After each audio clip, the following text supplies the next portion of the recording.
Hello everyone. Today I wanted to talk to you about spirit guides. We all have them.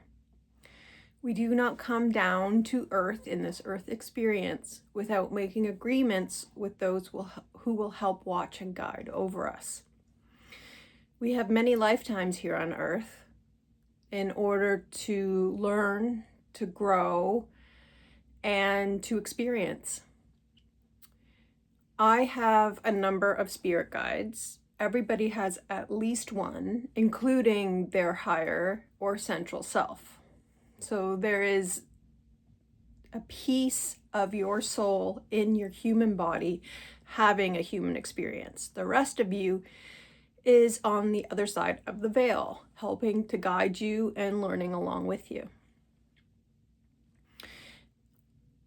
I have found that my spirit guides talk to me whenever I need them, whenever I have a question, whenever I am looking for advice. And it could be like a tiny thing.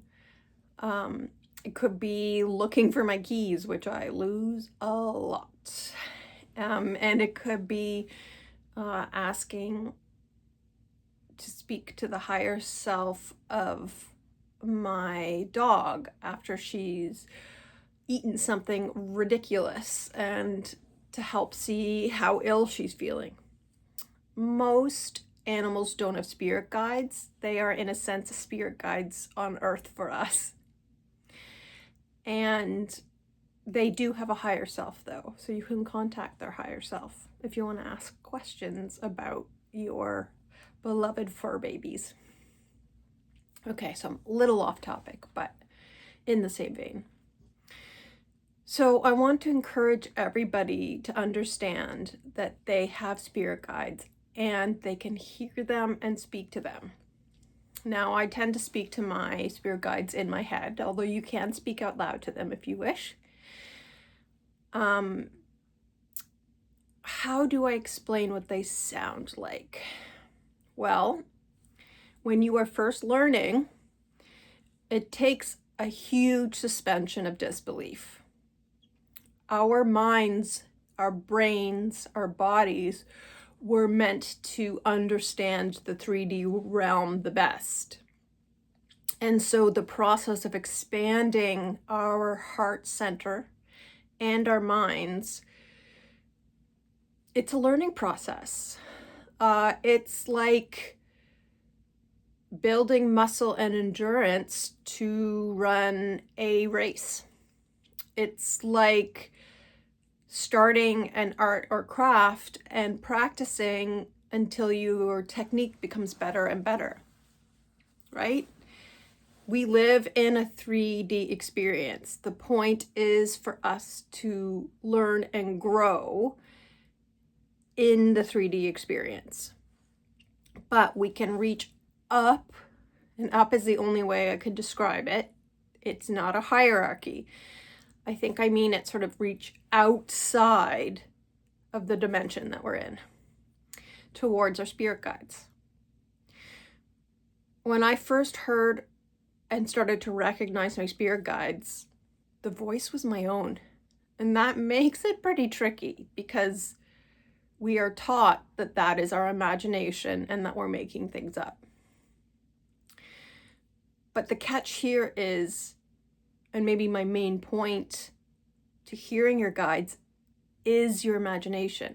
It is the gateway. It is the doorway. And we are often taught from a very young age that, oh, that's just your imagination. Or, oh, you're hearing things. Oh, you're seeing things. Oh, that's not real, and that's not real, and that's not real. But what is real is that we live in a 3D reality, but there is other reality outside of that. And quantum physics is proving this as we speak. There is so much research coming out.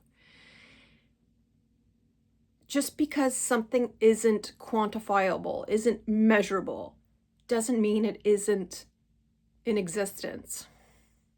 Just because we don't have a set of calipers that can measure it, going with my jewelry theme here, craft theme, just because we don't have a machine built that can measure it doesn't mean it doesn't exist. There are so many things throughout human history that were believed impossible, if not at least improbable, and they've been proved otherwise. So I'm saying that it needs to take a little bit of a leap of faith. One of the things I've done with my spirit guides is I've given them nicknames. I know it sounds a little silly, but I also see nicknames as a form of affection. My youngest son has a nickname. And sometimes as a teenager, he's okay with me calling him his nickname, and sometimes he's not. But sometimes I can't even help myself because it comes from my heart. So sometimes it's accidental in a way. And he's like, Mom. But my spirit guides say that there are not really names through the veil, but it is part of the earth reality. Our names anchor ourselves here. It is also a gift that parents bestow on their children. I found that giving them names, my spirit guides' names, allowed me to identify them so they could come forward and say, this isn't you, this is so-and-so. So my higher self, and this sounds silly, but it's actually a bit of a joke between us. Her nickname is Stardust. Yep, it's a bit ridiculous, but it came out of a conversation of we are all made of stardust in a way. We are all made of love and stardust. So it stuck, and she loves it because it's a term of endearment. Now I say she, your higher self could have a divine masculine feel to them or divine feminine or no certain feel one way or the other.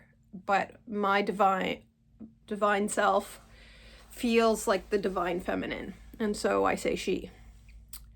So I have a few other guides. I have Lulu, which is a joking nickname for a male angel. Yep, it's purposeful. And he has grown to love the name. At first, he kind of rolled his eyes. He's got a bit of attitude. And one of my very first guides, who sort of stepped back a bit now because he wanted me in contact with my higher self the most, but his name is Zeke. And that's his nickname. And he has been with me since birth. I only really sensed all of my guides in the past couple years. And sometimes I'll be like, am I just imagining this? And they'll say, no, you're not. At first, that's the way they helped me, but now I can sense them, and now their voices have changed somewhat. And it's more of a feeling. It's like an energy, which sounds ridiculous in some ways, I know. But I can sense who is who. And if there's a number of them speaking to me at the same time, sometimes I have to ask for a pause or ask for clarity because I'm still learning. But for the most part, I know who is who now. My other main guide, I don't know why I didn't mention, is Archangel Michael. I tried to give him a nickname and he wasn't having it. So it's just part of his personality. He can be so stern, I guess is the way to put it. It's loving, but he's like, no, nicknames, not me. No, Just call me Michael. You can leave the archangel part, but just call me Michael. I was like, Mike? He's like, no. So, okay.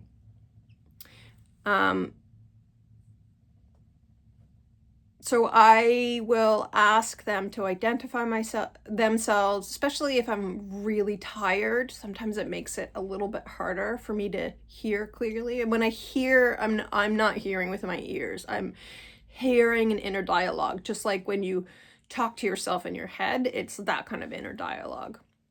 And it's the same space where you imagine, where you picture images, all of that. And the thing is, your guides are going to use your language, your vocabulary, and your knowledge and experience base, right? So they're going to find analogies for things. They're going to show you images that are familiar to you. Because if they show you things that are completely out of your realm of experience, you're not going to understand them, right? You're going to be like, I don't know where this is. I don't know what this is. I don't understand why you're showing it to me. But if they show you something that's within the realm of your experience, then you're much more likely to get the message.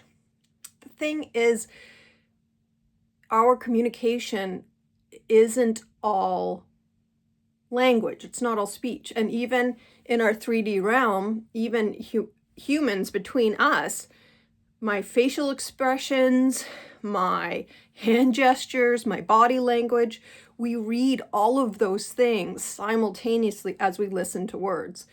And sometimes my guides are like, oh, your language is so limited. I don't have a word for this. And I personally love language. So oftentimes I'll try to find words to fit. And sometimes we'll kind of merge words together that will help me understand a situation.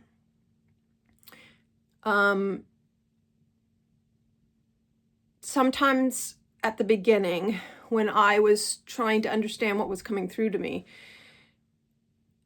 besides the feeling of love, I couldn't get really many words or ideas. It was just feeling to start with. And as time progressed, I was able to get a little bit more and a little bit more. It's been a lot of practice. I find the easiest way is through sitting still and doing my best to leave space in my heart and mind. It doesn't have to be completely empty. I find that impossible. But just to sit quietly. Don't do the to-do list in your head. Don't think of all the things you have to do in a day. Just leave space and welcome them. The other way I know it's them and not me at times is they'll often call me my love, which has taken me a little bit of getting used to because I know my love as a term of endearment between partners usually. And it's kind of old-timey in a way, I guess. The other one that hits me in the heart, though, that they use is dear one. They'll say my name too, but more often than not, it's my love or dear one. And if you ask your spirit guides to use terms of endearment or your name, that can help you learn to separate your thoughts from theirs. Every time they say, call me dear one, I get warm, fuzzy feeling. And some of that is me, but some of it is them expressing and sending their love to me as well.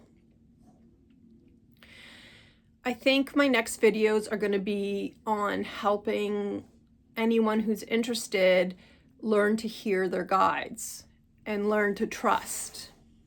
And there's some other things that I've done over time, that I've learned over time, that has helped me. So hopefully I can share those things with you all.